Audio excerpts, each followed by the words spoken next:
Assalamualaikum warahmatullahi wabarakatuh. Apa kabar teman-teman semua, sahabat-sahabat semua? Jadi pada kesempatan kali ini ya saya akan sedikit bercerita tentang pengalaman saya selama bergelut di dunia usaha. Seperti judul ya, judul dari video ini adalah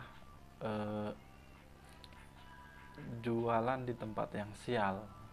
Jualan di tempat yang sial. Ini sempat saya lalui ya, dalam arti di tempat saya duduk hari ini, di tempat saya jualan ini sekarang ini juga pernah dinobatkan sebagai tempat sial ya, percaya atau tidak teman-teman ya, karena banyak yang bilang tempat ini adalah tempat yang tidak layak kalau kita jualan, karena tempat ini sulit laku, tempat ini sulit dilihat orang, tempat ini sial dan sebagainya. Jadi hal-hal yang berkonotasi negatif ya. Dan memang hal seperti itu saya temukan ya, di sini selama saya usaha sekitar 2 tahun yang lalu. Banyak yang mengatakan hal-hal demikian, yang bilang, nah jangan jualan di tempat ini karena tempat ini sial, jangan jualan di tempat ini karena tempat ini pernah dicoba oleh banyak orang untuk jualan tapi ujung-ujungnya bangkrut. Jangan jualan di tempat ini karena tempat ini tidak terlalu dilihat orang. Jangan jualan di tempat ini karena di sini wilayahnya kurang bagus, ada sosok-sosok negatif seperti itu ya. Mungkin kita memiliki pemahaman yang berbeda teman-teman dengan hal-hal yang tadi ya. Kita percaya memang bahwa hal-hal yang negatif itu ada di dunia ini. Hanya saja kembali ke kita lagi. Kalau orang misalkan bilang tempat ini tidak bagus, dijadikan tempat usaha, tempat ini tempat sial ya, tapi kalau kita berpikir ketika orang bilang seperti itu, bahwa kita berpikir positif saja, atau kita jadikan belajar, orang-orang dulu sebelum kita pernah jualan di sini, orang-orang pernah melakukan usaha di tempat ini, kemudian mereka bangkrut karena tidak laku dan sebagainya. Tapi perlu kita berpikir yang lebih positif lagi. Kenapa tempat ini ya tidak laku ketika jualan? Kenapa banyak yang bangkrut ketika orang jualan di sini? Ya, kenapa tempat ini tidak terlihat seperti itu? Sebenarnya kalau kita melakukan dunia usaha pada era ini, teman-teman ya, banyak faktor ya. Dari dulu sebenarnya banyak faktor sehingga usaha itu bisa berjalan ya.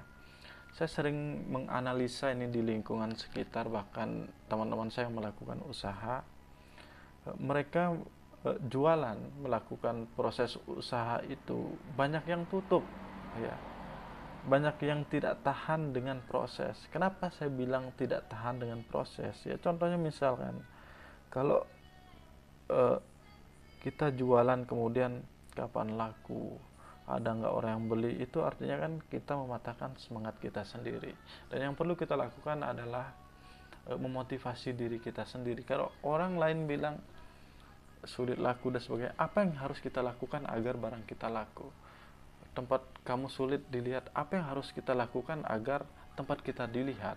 Ya karena meskipun tidak dilihat di jalan raya, mungkin karena kondisi bangunan ruko ini agak mengkong dari jalan, tapi kita bisa melakukan promosi di Facebook, di dunia maya, dan itu banyak orang yang melihat.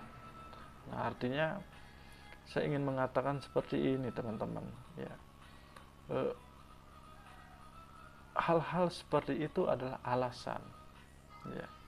Dan hakikatnya ketika kita ingin melakukan suatu perubahan atau suatu usaha, tidak butuh alasan, tidak ada modal. Tempat ini begini, itu sebenarnya yang ke 100 ya. Modal usaha itu sebenarnya adalah keinginan dulu, keinginan Ya, kalau ada keinginan kita ikhtiar untuk melakukan usaha itu, insya Allah pelan-pelan, learning by doing, ya, kita sambil belajar melakukan hal itu, ya. Ya, kembali ke pembahasan yang tadi teman-teman, tempat ini mungkin banyak yang mengutuk bilang tempat ini tempat sial, tapi saya berpikir positif saja waktu itu, karena memang tempat ini pada saat itu saya dikasih gratis, ya, enggak nyewa, maksudnya dikasih gratis. Kemudian eh, ini adalah suatu keuntungan. Saya berpikir positif bahwa ini adalah suatu keuntungan. Saya dikasih tempat gratis, orang saja nyewa sampai puluhan juta, saya dikasih gratis, ya saya bersyukur seperti itu. Dan coba saya membangun pikiran-pikiran yang positif dengan membaca buku, terus melihat video-video motivasi. Dari sana saya mensupport diri saya, karena ketika waktu itu saya di sini bersama adik sepupu, kebetulan masih dia adik sepupu ini masih SMA dan saya waktu itu masih lajang, belum menikah. Banyak sekali cobaan teman-teman, ya, banyak sekali, luar biasa, tapi memang yang mahal prosesnya. Ya, teman-teman saya yang muda itu jalan-jalan sama pacarnya, teman-teman saya yang muda itu hura-hura ngabisin bensin, terus senang-senang melintas di depan ini tempat saya jualan itu.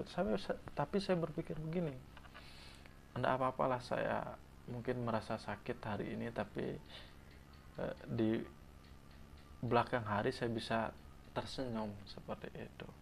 Ya, itu adalah salah satu cara untuk memotivasi diri saya, karena ya, waktu membangun usaha ini agak sulit karena tidak ada modal. Ya, modalnya keinginan yang pertama. Saya tidak punya uang 1 juta, nggak ada. Selesai wisuda itu susah teman-teman. Bahkan saya sering puasa ketika jualan di sini itu hanya ada satu etalase dan isinya hanya beberapa unit cas, terus kabel data, hanya berapa, bisa dihitung jari, tidak banyak. Cuma ya, saya nikmati apa yang saya temukan, bagaimana sakit-sakit yang saya rasa, saya nikmati betul bahwa memang sampai pada waktu itu saya puasa. Kenapa saya puasa? Kalau mau beli nasi nggak ada uang, ya, hanya saya puasa dapat pahala, lebih irit juga gitu kan, daripada nggak puasa tapi nggak makan nggak dapat apa-apa. Saya puasa waktu itu, saya puasa untuk lebih irit dan ya saya dapat pahala lah kalau puasa seperti itu. Itu saya lakukan karena mau beli nasi nggak ada uang, ya. Bahkan pada waktu itu ada orang yang hanya beli pulsa 5.000 satu kali. Nah, teman-teman tahu keuntungan orang jualan pulsa itu berapa? Paling 1.000. Pada waktu itu paling 1.300. Hanya keuntungan 1.300 yang saya dapatkan. Apalagi beli nasi nggak bisa. Tapi alhamdulillah proses mengajarkan saya bagaimana untuk lebih bersabar menggeluti dunia usaha, ya. Dan begini teman-teman, ya, di Muslim juga kita percaya bahwa Tuhan itu sesuai dengan prasangka hambanya. Jadi kita perlu menanamkan hal-hal yang positif di hati kita, di pikiran kita, agar Tuhan juga memberikan hal-hal positif seperti yang kita pikirkan, ya. Jadi pikiran kita ini mau mempengaruhi apa yang akan kita temukan dan apa yang kita akan temukan dan apa yang akan terjadi. Percaya atau tidak percaya teman-teman, pikiran ini akan mempengaruhi apa yang akan terjadi di masa yang akan datang, ya. Untuk itu buat teman-teman yang sedang melakukan proses, jangan menyerah. Apapun yang dikatakan orang, tetap istiqomah, ya. Karena tidak ada pelaut ulung yang terlahir dari ombak yang tenang. Orang yang dikatakan pelaut ulung itu, dia harus lahir dari ombak-ombak yang besar, tapi dia mampu melewati ombak-ombak itu. itu baru dikatakan pelaut ulung. Sama seperti kita di dalam hidup ini ketika melakukan usaha, kita diuji ya. Kadang yang hutang nggak mau bayar hutang, yang tadinya pelanggan kita malah kabur menghilang, kita dianggap musuh karena sudah kasih dia hutang ya. Bahkan hal-hal yang lebih berat lagi akan kita temui ya, karena orang usaha itu banyak ujiannya teman-teman. Tapi percaya dan yakin bahwa itu memang proses yang memang tidak semua orang sanggup untuk menjalankannya. Tapi teman-teman harus